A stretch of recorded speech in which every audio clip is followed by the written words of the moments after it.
Welcome to Burn the Ship. This is the podcast where we connect professionals with entrepreneurs all around the world.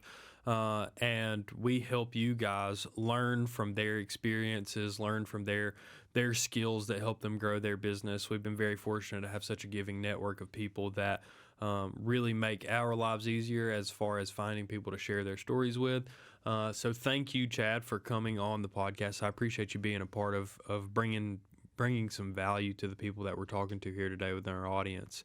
But the people that we talk to have walked the walk and talked the talk and experienced all the things that we experience as small business owners and come out the other side willing to share their story and what they do well that helps you grow. So, again, thanks Yeah, for coming. Why don't you go ahead and introduce yourself, introduce your business? yeah, I appreciate y'all having me. I'm a partner at Niket Architecture and Design. I also run another separate company that is Weave Branding, and we are in the architecture space of making thoughtful places. So we're trying to create memorable experiences and author those alongside our clients. We have an approach where we're trying to make sure we put our problem solving skills to work and not try to make sure we're the author of what comes out of our shop, but is a collaboration. So it's really about being approachable, making sure you listen and ask as many questions as possible. So it's kind of a design thinking process, and we try to get everybody here to take that mindset, keep some consistency in how we communicate, and hopefully there's a successful project that comes out of it. Sure. Well, tell me a little bit of a story. How did you guys get started? How did you get started with Naked, and where did Weave Branding come into play?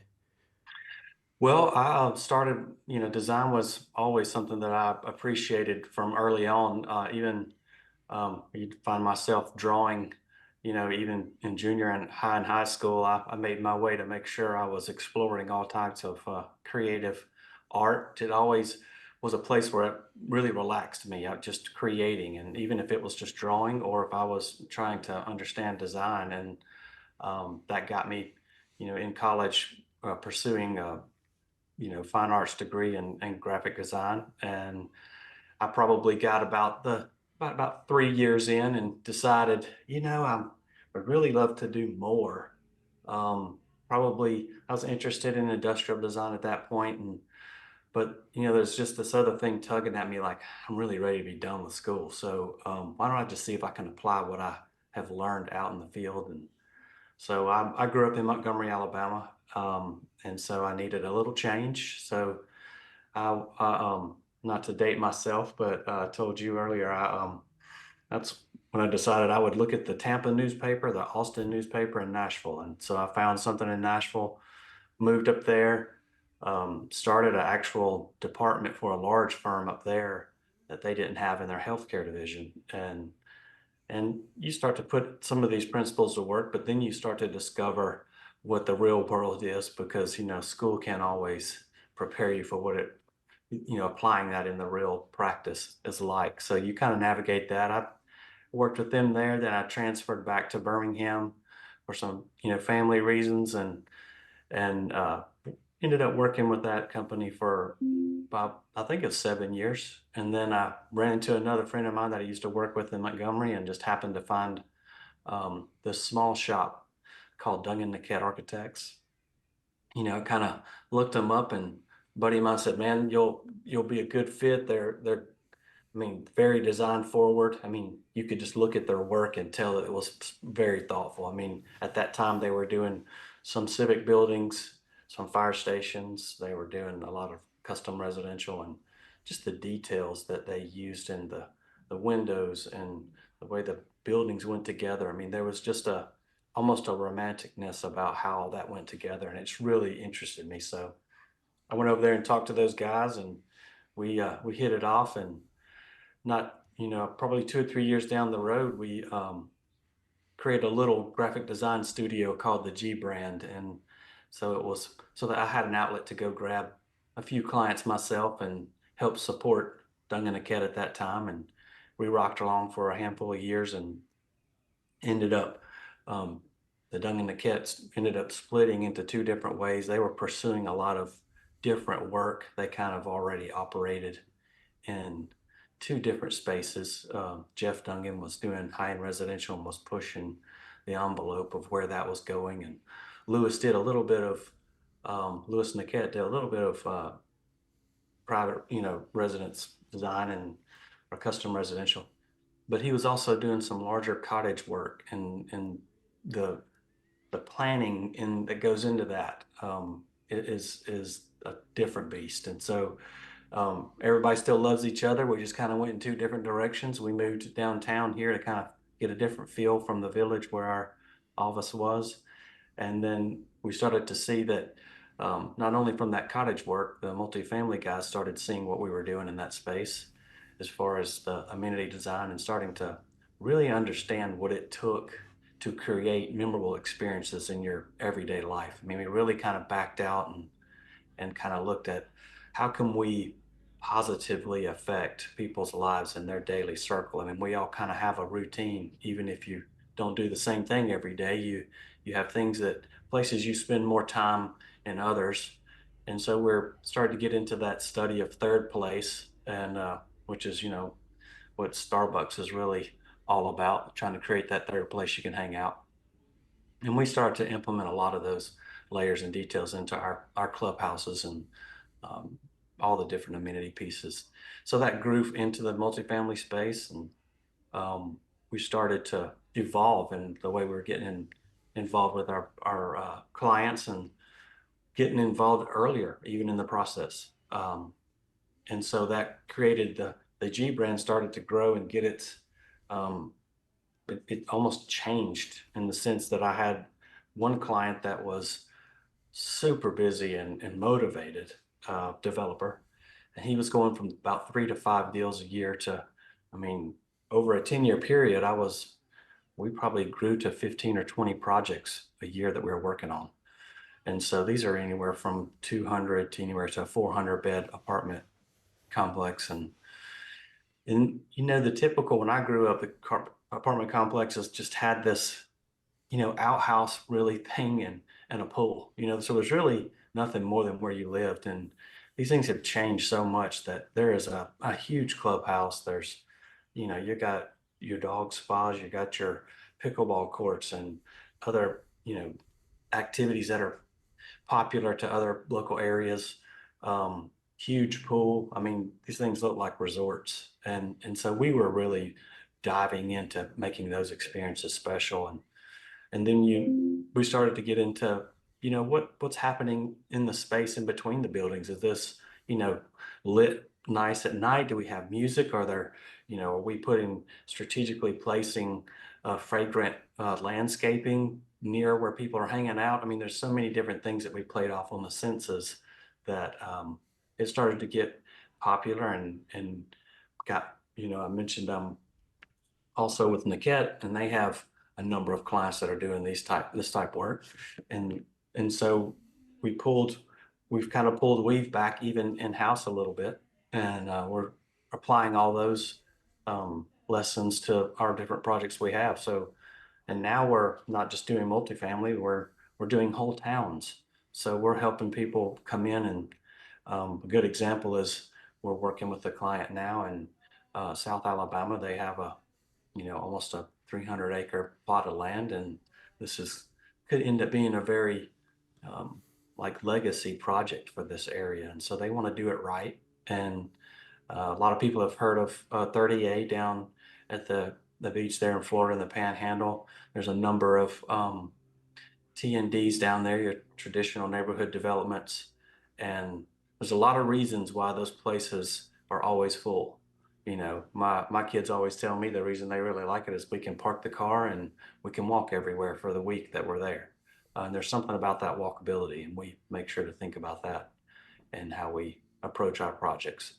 So there's just a lot there that I just kind of threw out on the table but there's a lot that goes into these things. And so as a quick summary of that is we went from creating, separate buildings, standalone buildings, to understanding um, how those buildings go together in a master plan, to then how all those experiences including parks and trails and all those things wrapped together in a whole town that will create this synergy where people can almost have what we call multi-generational living.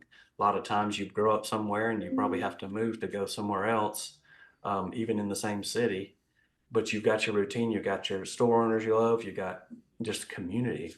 And so we want to create a place that you can actually have all those different phases of life in one place. So, with that being the mission, right, and keeping that design oriented focus on the projects that you're completing, what are kind of some of the goals? Like, where do you go from here? Is it just more of the same, more finding ways to be unique when you're executing these processes? Like, what's the growing point from here? I think the where we've started to go in the last few presentations we've even given is to actually pause and not get ahead of ourselves, to make sure we ask our clients exactly what it is that they're trying to create. Is there a legacy they're trying to leave behind? Um, but also we're trying to create places that people love. And if you have enough um, time to think about each place, there is something unique to its either location or whatever its God-given natural beauty is. So we try to create a story in the beginning of these projects that really help everyone understand this is why we're doing this. And in projects in past years, we would create these things we called inspiration packages, and we would, present that to the team. And that was kind of a guiding light on the horizon line of, hey, this is our goal, this is where we're shooting. But now we're trying to get to where we remind people, even in different phases of the project, hey, let's pause. Are we still hitting our goal? Is everything that we're doing or that we're making our decisions based on still pointed in the direction of this story that we're telling? Because a lot of times developers have told me, I've had people that I worked with and we had a really good project and it was, occupied and we sold it and it was great. But when we started, I was thinking we were going to do this and we ended up with something totally different at the Right. end. And a lot of that is the traditional way people work is you'd have that kickoff meeting and the landscape folks go off to their office, the architect goes back to theirs, the interior designers go back to their office, the engineers do their thing, lighting people. I mean, there's so many different layers and they all work in their own silos and we're not bound together. And that's also the meaning behind Weave branding, is because I was actually brought in to make sure I was that constant between all those professionals, weaving them together so that we're all creating this single fabric of place. So, what do you guys feel like you do particularly well? It seems like your superpower has been a combination of a unique eye in design as well as a very forward focus on communicating and understanding the wants of your clients. But in your eyes, what has kind of been that superpower for you? There's in that multiple questioning in the beginning, there's a certain empathy you need to have with your client. It's, a lot of creatives can get very intoxicated by creating this thing and saying that, hey, that's my creation, isn't it cool, right? But sometimes it's not functional or as functional as it needs to be.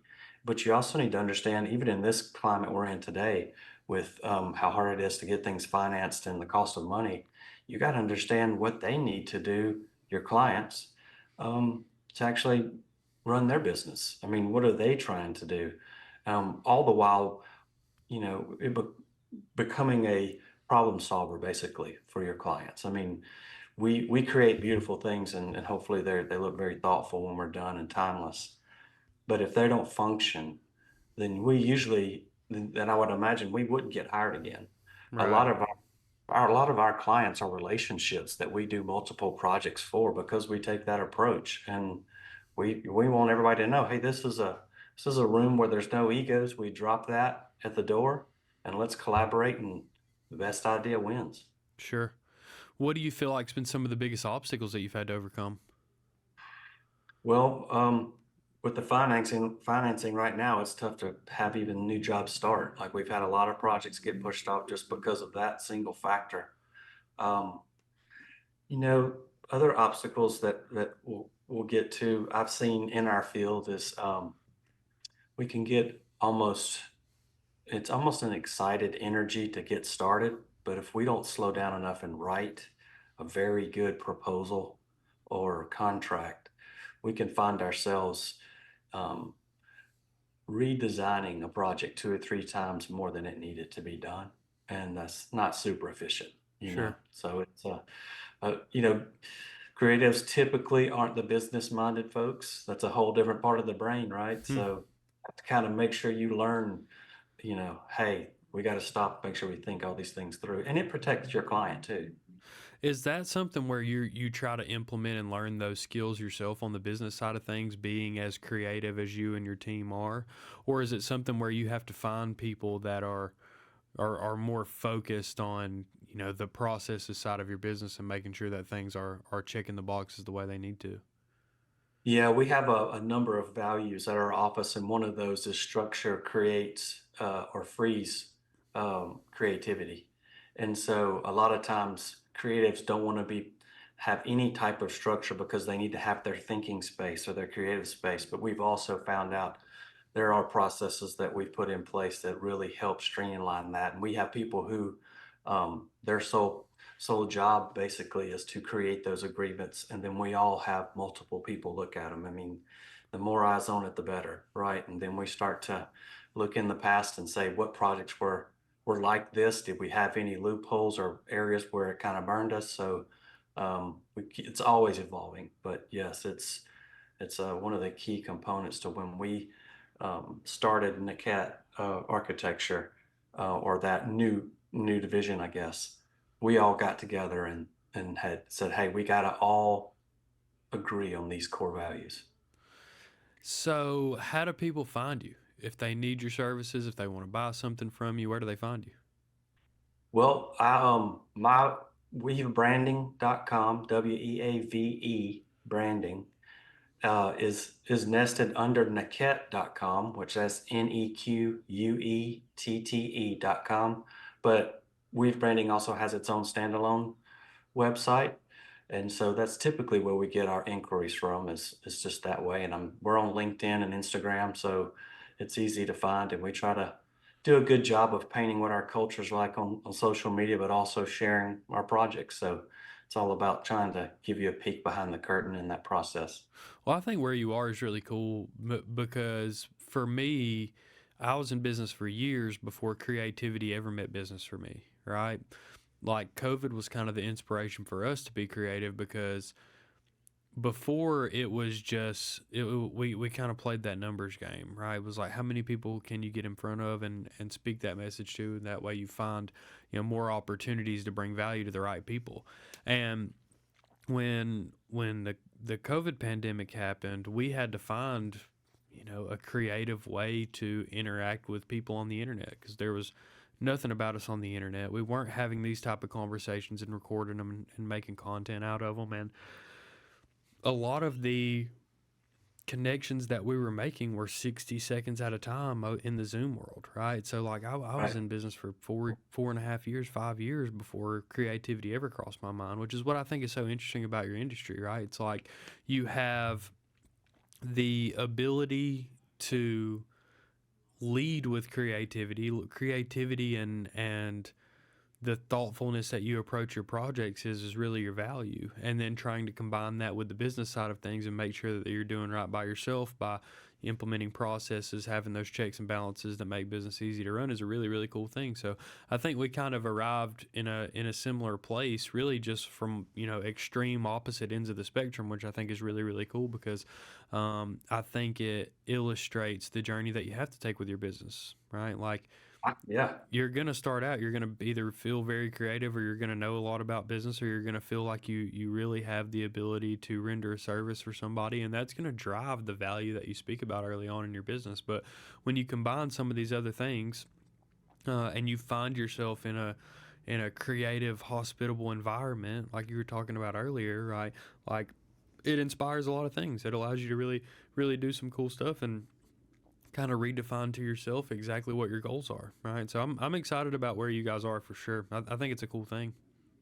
Yeah, I think too, a typical architecture firm, they don't typically share a lot of their financials with their employees. And a lot of our creative staff, we've found out really quickly, hey, we know that we're not, the best business minded people typically in the creative world, but the more that we can educate them, I mean, we show them, hey, we've started to understand what it takes to do a job at every phase, even down to the typical average of hours, what it should take. So you know if you're performing, and then they understand how that impacts, you know, the bottom line of the whole business. So now they're involved in helping you build the business.